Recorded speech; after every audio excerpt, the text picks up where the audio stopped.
Assalamualaikum warahmatullahi wabarakatuh. Alhamdulillahirrabbilalamin. Wassalatu wassalamu ala asrofil anbiya'i wal mursalin Sayyidina wa maulana Muhammadin wa ala alihi wa sahbihi ajma'in. Amma ba'd. Bagaimana kabarnya anak-anak semua? Semoga anak-anak sekalian selalu sehat walafiat di tengah pandemi seperti ini dan selalu semangat dalam menjalani ataupun mengikuti pembelajaran online melalui e-learning. Dan saya berharap pandemi ini cepat berakhir supaya nantinya pendidikan dapat berjalan seperti biasanya. Amin amin ya rabbal alamin. Perkenalkan, nama saya Inayatul Fitria. Saya salah satu guru PLP dari YIN Syekh Nurjati Cirebon yang mendapatkan tugas di MANU Putra Buntet Cirebon. Oke, untuk kali ini kita akan membahas mengenai materi ujian dan cobaan. Adapun kompetensi dasar yang diharapkan dalam pembelajaran ini, peserta didik dapat mengambil ataupun memetik nilai sabar yang terdapat pada ujian dan cobaan. Yang kedua yaitu dapat menerapkan ataupun mengimplementasikan nilai sabar pada kehidupan sehari-hari. Yang ketiga yaitu dapat menghafal ataupun menulis ayat Al-Quran maupun hadis mengenai ujian dan cobaan. Dan yang keempat yaitu dapat mengerti ataupun memahami dari ayat Al-Quran dan hadis mengenai ujian dan cobaan. Untuk itu, silakan untuk berdoa terlebih dahulu supaya pembelajaran ini dapat kita pahami bersama-sama bagaimana cara menghadapi ujian dan cobaan dengan kesabaran kita. Oke, langsung saja. Saya akan menampilkan satu cuplikan video berikut ini. Detik-detik terjadinya banjir bandang di 6 desa Kecamatan Cicurug, Kabupaten Sukabumi terekam video amatir warga. Dalam video, luapan sungai yang deras menerjang pemukiman. 3 warga hilang akibat banjir ini. Banjir juga menyeret sejumlah kendaraan yang melintasi jembatan dan terparkir di pinggir jalan. Hujan yang turun sejak Senin siang hingga Senin malam membuat sungai banjir. Sedikitnya 6 rumah hanyut terseret banjir dan 54 rumah rusak berat akibat terjangan banjir. BPBD Kabupaten Sukabumi mencatat 319 kepala keluarga mengungsi akibat rumahnya tidak bisa ditempati dan warga yang ketakutan luapan sungai kembali terjadi. Pihak BPBD masih mencatat banyaknya kerusakan di lapangan karena luasnya luapan sungai. Setelah kita melihat video cuplikan berita tersebut, dapat kita ketahui anak-anak sekalian bahwa video tersebut merupakan salah satu bencana yang telah terjadi di Sukabumi, Jawa Barat, yaitu sebuah bencana banjir bandang di mana saudara-saudara kita harus sabar dan ikhlas menghadapi ujian dan cobaan yang telah Allah berikan melalui banjir bandang tersebut. Dapat kita ketahui bahwasanya kita memang harus sabar dan juga ikhlas ketika kita mendapatkan sebuah ujian ataupun cobaan yang Allah timpakan kepada kita, dan juga berpikir positif bahwa dapat mengambil hikmah di balik ujian dan cobaan yang telah Allah berikan. Selanjutnya, bahwasanya ujian dan cobaan tersebut telah terdapat di firman Allah Surat Al-Baqarah ayat 155 sampai 157 yang berbunyi A'udzu billahi minasyaitonir rajim. Bismillahirrahmanirrahim. وَلَنَبْلُوَنَّكُمْ بِشَيْءٍ مِّنَ الْخَوْفِ وَالْجُوعِ وَنَقْصٍ مِّنَ الْأَمْوَالِ وَالْأَنفُسِ وَالثَّمَرَاتِ وَبَشِّرِ الصَّابِرِينَ. alladzina idza asabathum musibah qalu inna lillahi wa inna ilaihi raji'un. Ulaika alaihim shalawatum mir rabbihim wa rahmah wa ulaika humul muhtadun. Shadaqallahul adzim. Selanjutnya, apa sih itu makna ujian, cobaan ataupun musibah? Kita akan membahas dan kulas satu-satu. Yang pertama yaitu makna dari ujian. Apa itu ujian? Ujian adalah sesuatu hal ataupun kejadian yang ditujukan untuk menguji agar manusia tersebut dapat meningkat derajatnya. Dalam artian bahwa ketika Allah memberikan ujian kepada manusia, dan manusia ataupun kita yang diberikan ujian oleh Allah memiliki kesabaran dan juga keikhlasan, maka derajat kita akan dinaikkan oleh Allah Subhanahu wa taala. Yang kedua yaitu cobaan. Apa itu cobaan? Bahwasanya cobaan itu sesuatu yang diuji, bertujuan untuk mengetahui seberapa kuat dan sabarnya, seberapa kuat keimanan kita, seberapa sabarnya, dan juga seberapa ikhlasnya ketika kita mendapatkan suatu hal dari Allah Subhanahu wa taala, yaitu cobaan. Dan yang terakhir itu musibah. Adalah segala sesuatu yang terjadi akibat disengaja ataupun tidak disengaja. Baik itu mengakibatkan kerugian secara materi ataupun mental. Tetapi dalam hal ini musibah pastinya terdapat hikmah di baliknya. Ketika kita mampu berpikir positif atas apa yang menimpa terhadap kita, maka kita akan melihat hikmah di balik musibah tersebut.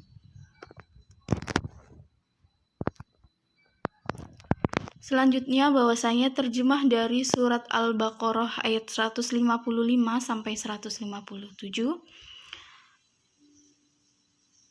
Di ayat 155 ini bahwa artinya, dan sungguh akan kami berikan cobaan kepadamu dengan sedikit ketakutan, kelaparan, kekurangan harta, jiwa dan buah-buahan, dan berikanlah berita gembira kepada orang-orang yang sabar.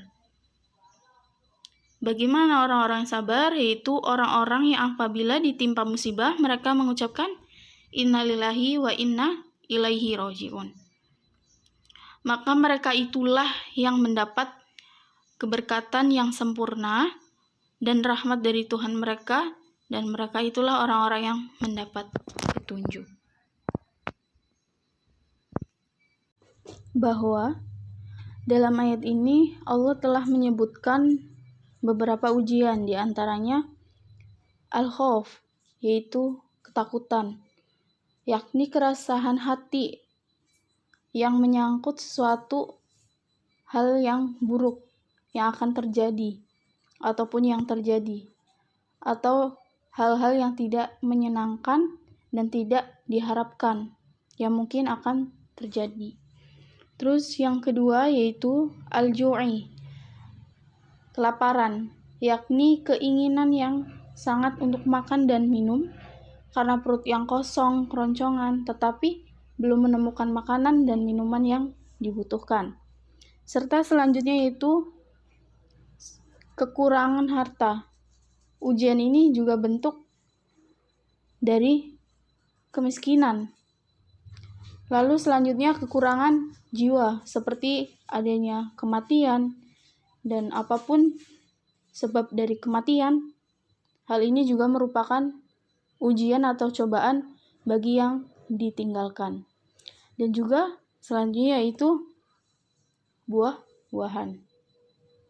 Bahwasanya Ibnu Katsir dalam tafsirnya menjelaskan bahwa yang dimaksud dengan kekurangan buah-buah adalah tidak berbuahnya tanaman baik di perkebunan ataupun sawah, sebagaimana yang diharapkan.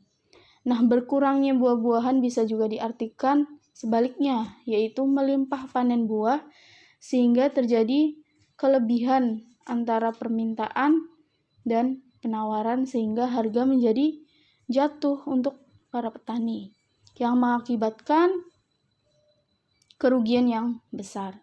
Dan ini juga termasuk dalam cobaan dan juga ujian yang tidak ringan.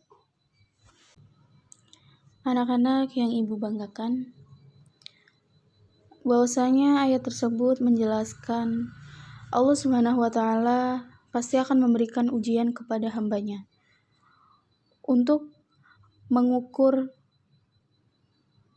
bagaimana kualitas keimanan seseorang dan juga untuk mengetahui bagaimana reaksi manusia dalam menyikapi ujian yang telah diberikan oleh Allah Subhanahu wa Ta'ala.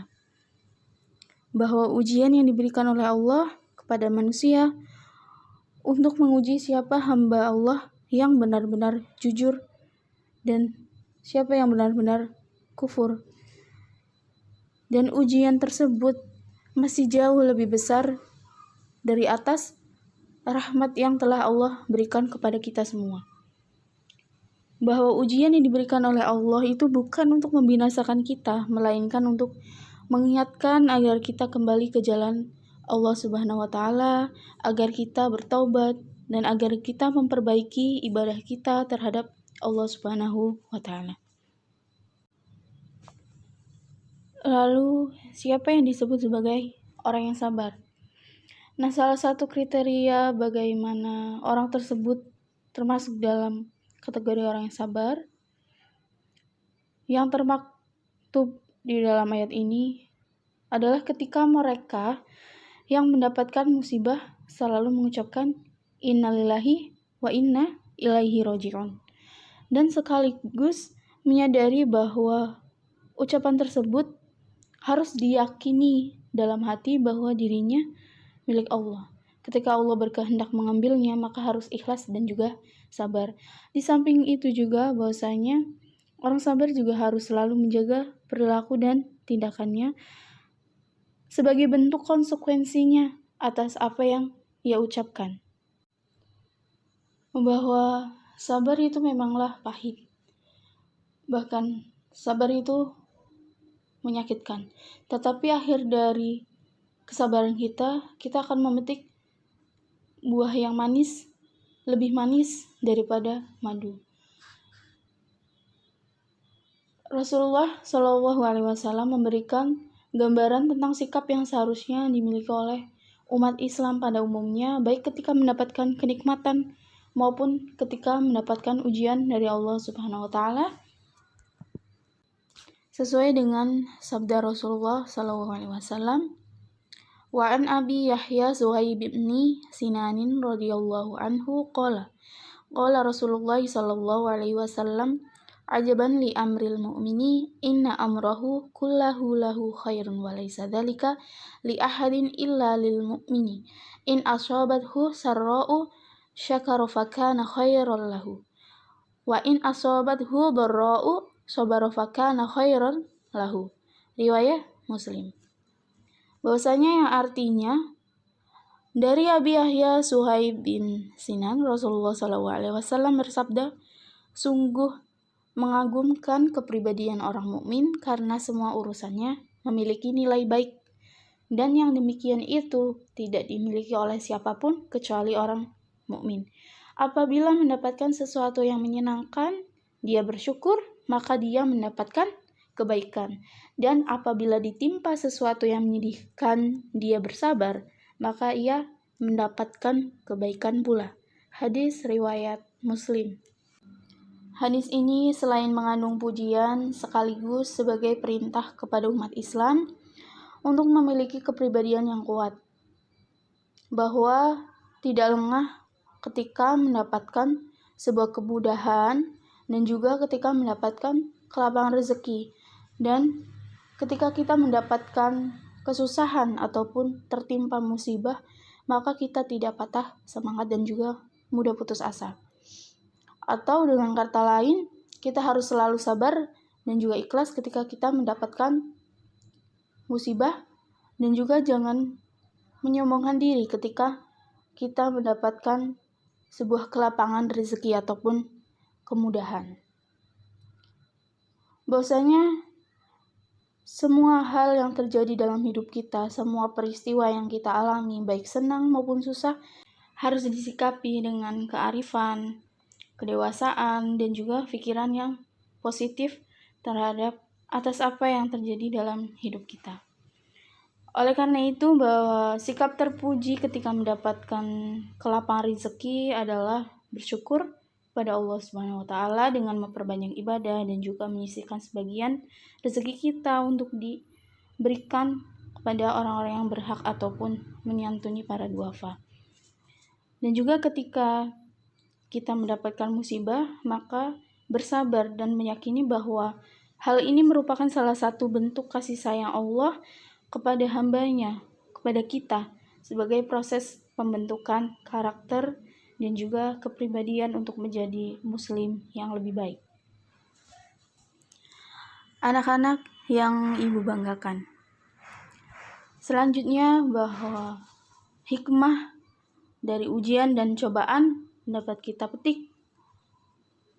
Salah satunya yaitu yang pertama, Allah semakin mengetahui siapa di antara hamba-hambanya yang benar-benar berada dan berusaha sabar dalam menyikapi ujian dan cobaan yang diberikan kepadanya.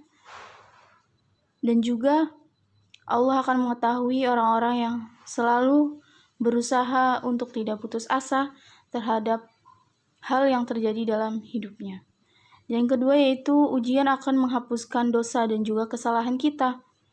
Ketika kita sabar dan juga ikhlas, maka dosa dan kesalahan akan Allah ampuni dengan cara kita bertaubat kepada Allah. Dan juga sabar dan ikhlas akan menuai hasil meningkatnya derajat kita.